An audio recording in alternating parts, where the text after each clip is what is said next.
Speaker, sir, out of a sanctioned strength of 15,276, there are 6,516 vacancies in Ministry of Culture, attached offices and autonomous organizations. And it must be remembered that this government has been in power for the last 11 years.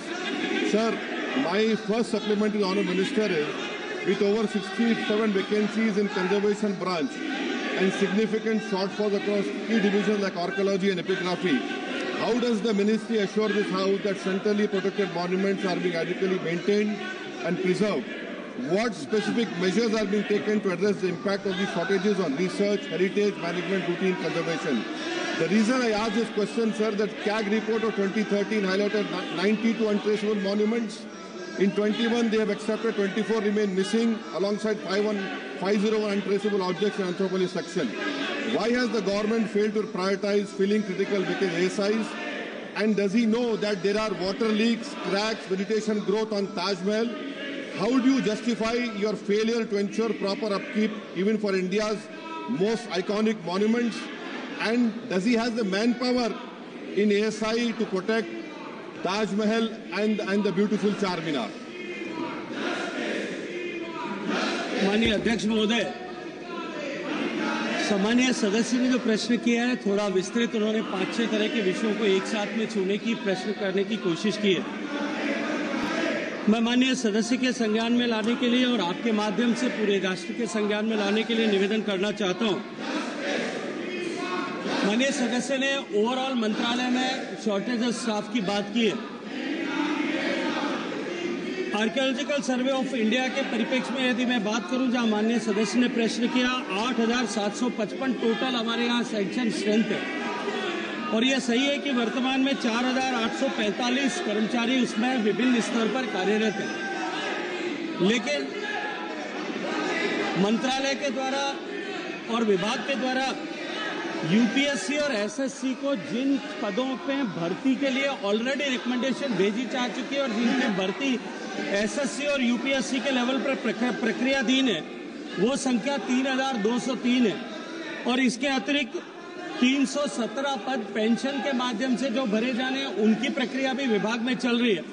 इसके अतिरिक्त लगभग 300 के आसपास ऐसे पद होते हैं जिनको एसएससी और यूपीएससी को संसूचित करने की प्रक्रिया अभी चल रही है। तो कुल मिलाकर के जो 8,755 पद हैं, उनमें से 8,000 से 500 से ज्यादा पदों पे या तो भर्ती है या उनको भर्ती करना प्रक्रियाधीन है।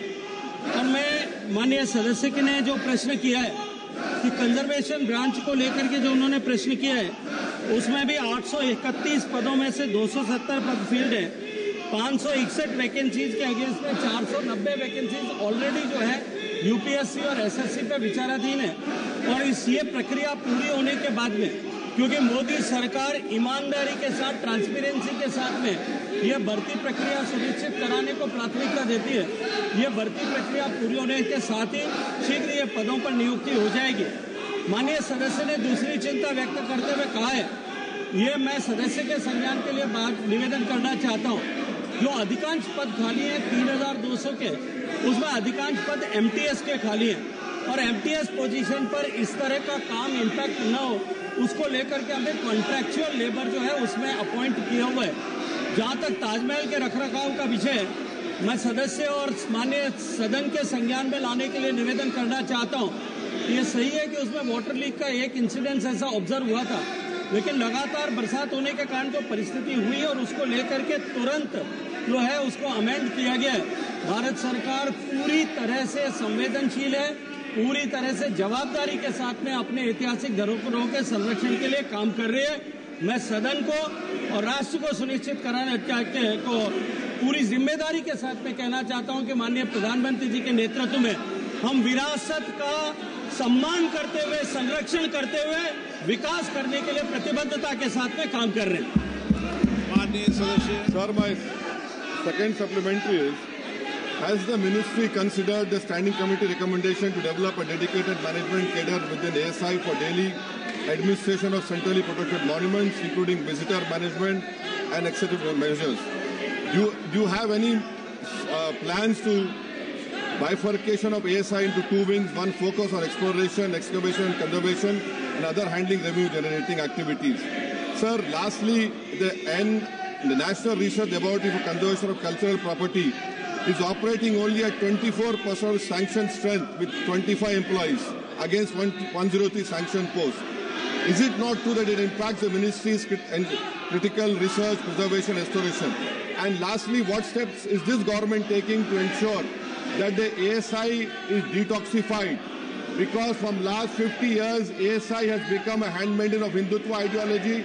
Whether they will ensure that ASI works according to the ethos of our constitution, that is secularism and pluralism. माननीय अध्यक्ष महोदय, माननीय सदस्य ने एक ही सप्लीमेंट्री में 3 तरह के प्रश्न आपके माध्यम से मुझे पूछा है। जहां तक एसआईपी के कार्डर के बाइफर्केशन का अलग अलग एक्टिविटीज को लेकर के प्रश्न है, मैं माननीय सदस्य के संज्ञान में लाने के लिए और सदन के संज्ञान में लाने के लिए निवेदन करना चाहता हूं कि इस तरह का कोई प्रस्ताव अभी वर्तमान में विचाराधीन नहीं है।